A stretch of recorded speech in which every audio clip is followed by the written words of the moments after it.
Sabda TV. Makanya sungguh dalam hadis ya, wa man lam yuhafidh alaihinna, siapa yang tidak menjaga salat 5 waktu, lam yakun lillahi ahdun an yudkhilahul jannah. Allah tidak janji untuk memasukkan dia ke surga. Dan pada hari kiamat dia akan dikumpulkan bersama Fir'aun, Qarun dan Haman. Ya akhal Islam, makanya kita ini Pak harusnya punya perasaan butuh sama sholat tuh Pak. Jadikan sholat 5 waktu itu sebagai kebutuhan. Jangan jadikan sholat 5 waktu sebagai sampingan, Mas. Itu kebutuhan kita. Kita itu lebih butuh makanan hati daripada makanan badan. Kalau nasi, tempe itu makanan apa? Badan. Buat kesehatan apa? Badan. Sholat itu makanan hati kita dan untuk kesehatan hati kita. Maka orang yang hatinya sehat, dia akan berusaha menjaga sholat, Pak. Dan hatinya kalau bercahaya, dia akan merasakan nikmatnya sholat.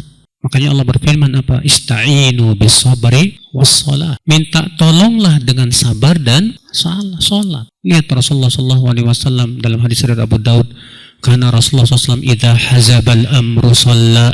Rasulullah SAW kalau ditimpa perkara yang sulit, segera sholat beliau. Subhanallah. Disebutkan dalam sebuah riwayat Rasulullah pernah ketika dalam perjalanan mendengar bahwa sepupu beliau meninggal dunia, Utsman bin Maz'un kalau nggak salah. Maka beliau minggir sholat.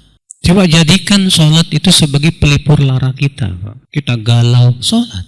Antum lagi pusing, banyak kerjaan di kantor bikin antum pusing, sholat. Jadikan sholat itu sebagai apa?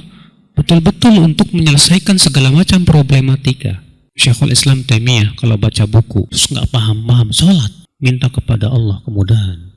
Imam Bukhari ketika menulis kitab Sahih Bukhari, sebelum memasukkan hadis dalam sahihnya itu, sholat dulu, minta petunjuk kepada Allah. Jadikan sholat itu ya. Makanya orang yang paling banyak sholatnya itu insya Allah Pak, dia akan menemani Rasulullah SAW di surga. Rasulullah bersabda kepada seorang sahabat, sal, silahkan kamu minta. Minta apa? Apa kata sahabat ini? As'alu murafaqataka fil jannah. Aku minta supaya bisa menemanimu di surga ya Rasulullah. Kata Rasulullah, wa ghara dzalik, tidak ada yang lain. Huwa dzak, itu saja ya Rasulullah. Apa kata Rasulullah? Fa'inni ala nafsika bi kathratis sujud. Bantu aku terhadap dirimu untuk banyak sujud. Maksudnya banyak apa? Salat. Subhanallah. Banyak salat. Karena salat itu cahaya apa untuk hidup kita, Pak. Kata Rasulullah, as-salatu nur. Dan salat itu kekuatan Pak untuk meninggalkan perbuatan keji dan mungkar. Rasulullah Allah berfirman, ya inna salata tanha anil fahsya'i wal mungkar. Sesungguhnya salat itu mencegah dari perbuatan keji dan mungkar. Salat itu Pak memberikan kekuatan hati, Pak. Allah berfirman, innal insana khuliqa halu'a idza massahu syarru jazua wa idza massahu khairu manu'a illal musallin. Manusia diciptakan oleh Allah dalam keadaan suka berkeluh kesah, halul.